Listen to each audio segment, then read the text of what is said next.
This year, the original Legend of Zelda game reaches its 35th anniversary. While we don't have any campaigns or other Nintendo Switch games planned, we've been working on this Game & Watch. So today, Nintendo just had their E3 Direct, and after 2 years, 2 very, very long years, we finally got more footage on Breath of the Wild 2. So we're gonna break down the trailer, see what we can find, so let's get into it. Hey, what's going on, guys? It's Ryan here from Game Essays. This channel is all about covering some of my favorite game series, including The Legend of Zelda and Pokemon. So if you enjoy the content on this channel, please both like and subscribe. We're really close to that 500 subscriber milestone, so I appreciate all the support. So today, after 2 long years, we finally have new footage of Breath of the Wild 2, so we're gonna break down that trailer and see what information we can find.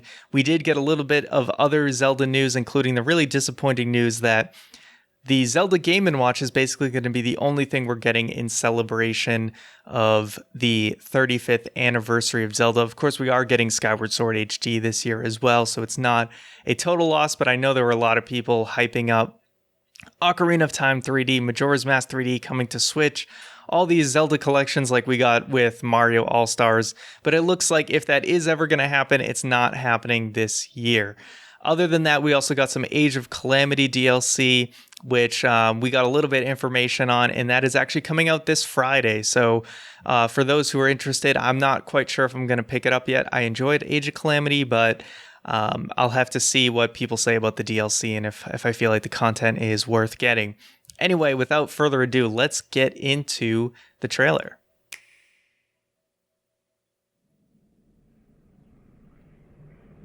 So it looks like we have some Malice here, and then you see Link with the arm again. But I do want to pause here for a second, because we do see Ganondorf, he's like moving, so it looks like we're gonna have some sort of like zombie Ganondorf going on.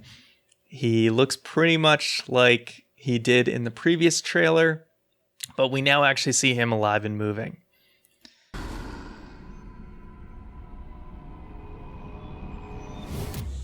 And then we have Zelda falling away, so it looks like in some way with, I think in the first Zelda trailer, we did see some sort of like earthquake thing happening and Link's trying to reach for Zelda.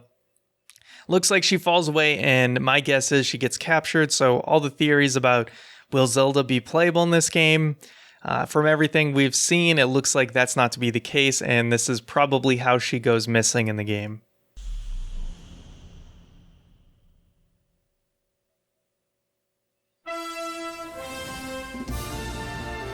And now we see,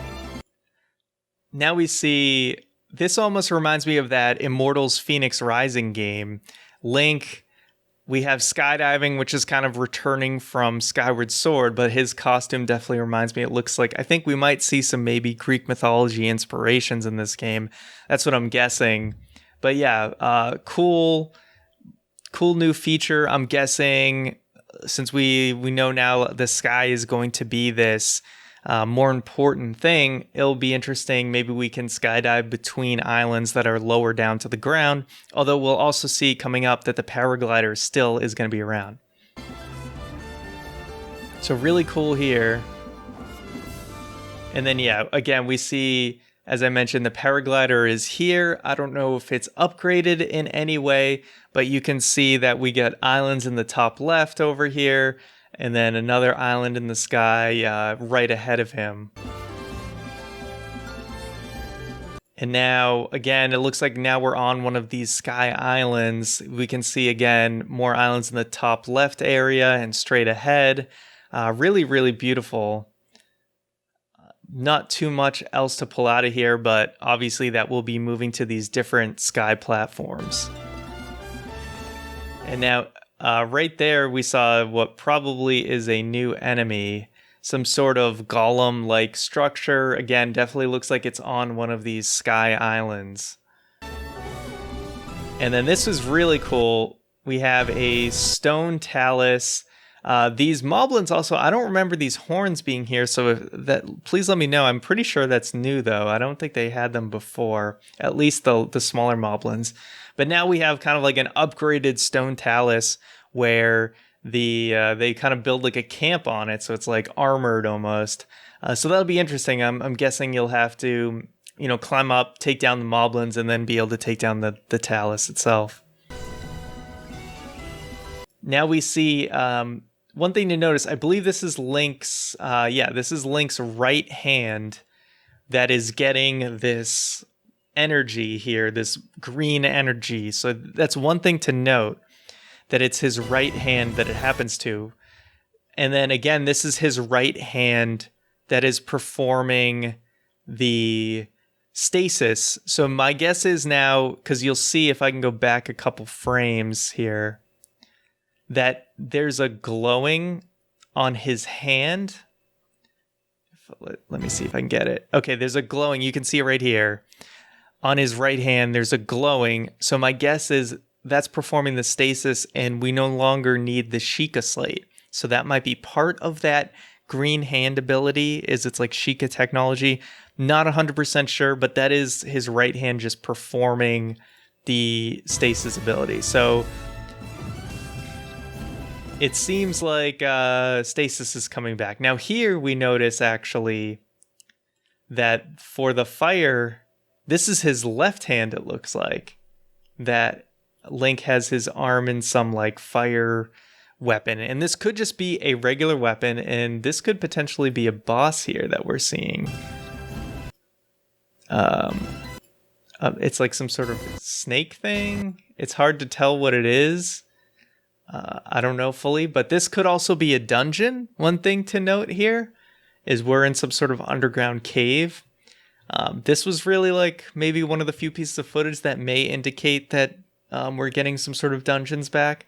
But yeah, it looks like he's holding, it might be a shield actually. This might be some sort of like flame shield. It's hard to tell. But yeah, this is in his left hand, so I don't think his right hand can be a automatic flamethrower or something. But yeah, possible dungeon here? We'll have to see. And now this is interesting. So we see this water. I'm really interested in what importance this is. We see water kind of absorbed up into like a drop. I don't know if this is played in reverse for, intentionally. But then, of course, we see this green mist in Link moving up literally through a platform. So this is almost like some portal action going on. But my guess, this is one of his abilities with that green hand, his green right hand. And this might also be the way in which we move up to islands. Like we probably, I'm guessing we don't have Rivali's Gale again. But this seems like this is how we will move up to island. And then I'm guessing if we wanted to, you can see the islands in the distance here, that we could glide to these islands if we wanted to. So we'd move up by coming through these little portal things, and then, yeah, it's almost, I feel like this is almost going to be like a Mario Galaxy type of situation where we're going to be moving around to like smaller platforms everywhere. But obviously it'll be overall an open world, but, it might be more like island hopping a lot. Okay. And then we just see Hyrule Castle, which I'm guessing is kind of an extension of what we originally saw in the first trailer with Hyrule Castle coming up. And now we see Hyrule Castle in the sky. And I'm assuming maybe this it will be the highest up of anything, potentially. It doesn't look super high up right now. But, maybe... Yeah, I'm curious how we'll be gated from it. Or maybe it'll be like the first game where we can just go right to Ganon if we really want to. And then we see, of course, 2022. Pretty much expected there. I was really hoping for a title, but we did not get that. But yeah, that is 2 years in the making. 2 years in the making. And we finally have new information on Breath of the Wild 2. It's really exciting. I wish we got a little bit more. I think the most intriguing screenshot for me is probably, well, this is also something I didn't point out. You can see, I think now the trajectory. It looks like we could actually see the trajectory of stasis, or this could be a new ability, but I'm guessing it's stasis. But that's pretty cool. It gives us a better indication of where something might go when we use stasis. But yeah, I think this is the most intriguing screenshot to me, because not only do we have this like shield flamethrower lion head thing, but potentially this is a boss, and potentially this is a dungeon. Not sure. It seems a little like it doesn't have the flair of a boss, but anyway, it is a new enemy. It's some sort of like snake thing coming out of the ceiling. But I do feel like this could potentially be a dungeon. It does look a little bland for a dungeon, but hey, we'll have to see. Yeah, we didn't see any indication of like shrines or anything like that. So yeah, maybe this is a dungeon. I'm not sure. And of course, this looks like to be the most important ability that we will be doing, and I think there's a reason they showed it for last. I wonder they showed something like what's below there for a second. Yeah, this looks like a pretty familiar area. Anyway, there we go. This is yeah, we see a lot of these kind of structures over on the right here. I'm not 100% sure what these are, but we see a lot of these yeah, those little like buildings that I don't think we really saw a ton of in Breath of the Wild. So where are these islands coming from? Are they actually just rising up from Hyrule, or are these islands like something that have actually descended down? Is this some sort of like heaven or something? I really don't know. But yeah, make sure to let me know what you guys thought of the trailer and what things I might have missed. I'm sure I missed a million things, but I was just trying to pick what I found. I didn't look at anybody else's reaction yet, and these are just the things I happened to discover. So let me know what you guys think. Make sure to let me know what details you found that I totally missed, because I'll definitely be talking to you guys in the comments about all that stuff. But anyway, thank you guys so much for watching, and I will see you guys next time.